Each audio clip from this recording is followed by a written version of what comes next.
好，我叫侯湘，我是7岁，我住在北卡。My name is Sadie Allen, and I actually started studying Chinese in 6th grade. When I entered middle school, my parents wanted me to take Spanish, but I wasn't interested in that at all. I am so excited to be here in Washington, D.C. and get to meet the other honorees, and we've had a great time getting to know each other, especially going to the Freer-Sackler Museum. I'm actually an artist, so getting to see all the Chinese art was an incredible experience. I've been able to meet so many like-minded people who also are lifelong learners, and it's so refreshing to talk to someone else who is like, hey, you also like to stay up really late and just try to draw all these characters and learn something new. My name is Doug McDonald. I'm 76 years old.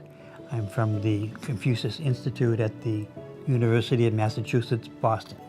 I began studying Mandarin there a mere 8 months ago. When I told them that I was interested in learning Chinese, no one said, "You're too old." They only said, "When would you like to start?" My children are in 2nd and 5th grade, and they are both in Confucius classrooms at their school in San Diego. They attend a Mandarin immersion school. What I loved about visiting China was seeing my son in his element. He was able to speak Chinese as if he was a local. 大家好，我叫康可米，我是从圣地亚哥州立大学孔子学院。Meeting people around the world has made me realize how important communication is. Confucius Institute, a lot of the times it offers these teacher trainings, right? Kind of for Chinese teachers actually working in the US.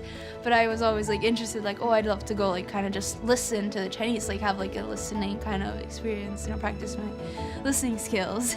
I was only American there, and it was great. And actually through that, inspired me to be a Chinese teacher as well, just like them. And I want to be just as great as them because they're really hardworking and very inspiring. I grew up in a small town in Germany, always wanting to learn as many other languages and about as many other cultures as possible. Before my trips to China, I only studied Western languages. Learning Chinese gave me the opportunity to broaden my horizon.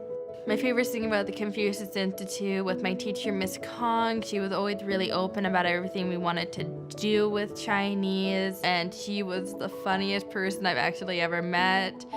We still talk to this day with QQ, and she still sent me dumpling pictures of what she cooks in China, saying you should be eating this with me, you should come over sometime. We designed a study abroad course, 2 weeks, with the help of Confucius Institute, of course, and we took our students to China, transforming their lives forever.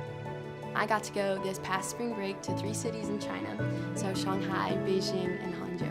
I think it's important to have a connection with China because it's such a beautiful neighboring country, and I know that it's thousands of miles away, but they really are our neighbors, so we need to work together as brother and sister, and then who knows how far we'll go. I would like to thank my Chinese teacher, Lo Laoshi, for being my greatest encourager, and then also, obviously, the Confucius Institute for making any of this possible, especially growing up in rural North Carolina. It's crazy to think that I would even have the opportunity to learn Chinese in a school that used to only offer Spanish. My favorite part about the Confucius Institute is all the community that it's given me, with all the friends and events. A really nurturing and supportive learning oasis. Arts and cultural activities, it's added a lot to our lives. My Confucius Institute is welcoming. They have become my family. I call them my Confucius family.